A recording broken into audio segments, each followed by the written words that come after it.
Zee 24 तास एक पाऊल पुढे। आणि एक ब्रेकिंग न्यूज सध्या आपल्याकडे आहे। सविस्तर बातम्यांची सुरुवात करूया। या बातमी आहे पाकिस्तानमधून। पाकिस्तानमध्ये 2 आगीच्या घटनांमध्ये तब्बल 191 जणांचा होरपळून मृत्यू झालाय। कराचीमध्ये कपड्यांच्या फॅक्टरीला लागलेल्या आगीमध्ये 166 जणांचा तर लाहोरमधल्या एका बुटांच्या युनिटला आग लागून 25 जणांचा बळी गेलाय। आणि आतापर्यंतची पाकिस्तानमध्ये घडलेली ही सर्वात मोठी दुर्घटना मानली जाते।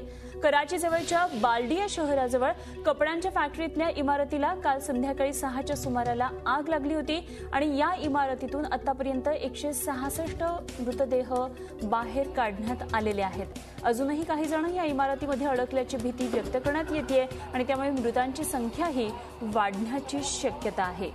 पाकिस्तानातून ही महत्त्वाची बातमी आपल्याला मिळतेय ती म्हणजे 2 आगीच्या घटना पाकिस्तानामध्ये घडलेल्या आहेत आणि त्यामध्ये 191 जणांचा होरपळून मृत्यू झालेला आहे। आणखी ही संख्या वाढू शकते।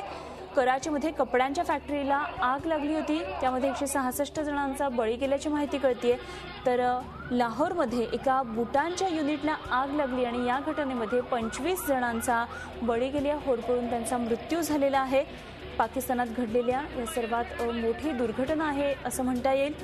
कराचीजवळच्या बाल्डिया शहराजवळ एक कपड्यांची फॅक्टरी होती आणि या कपड्यांच्या फॅक्टरीमधल्या इमारतीला काल आग लागली। या इमारतीमधून आतापर्यंत 166 जणांचे मृतदेह बाहेर काढण्यात आलेले आहेत।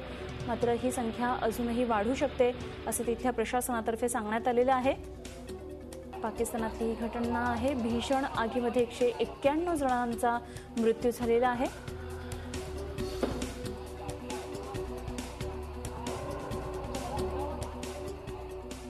झी 24 तास एक पाऊल पुढे।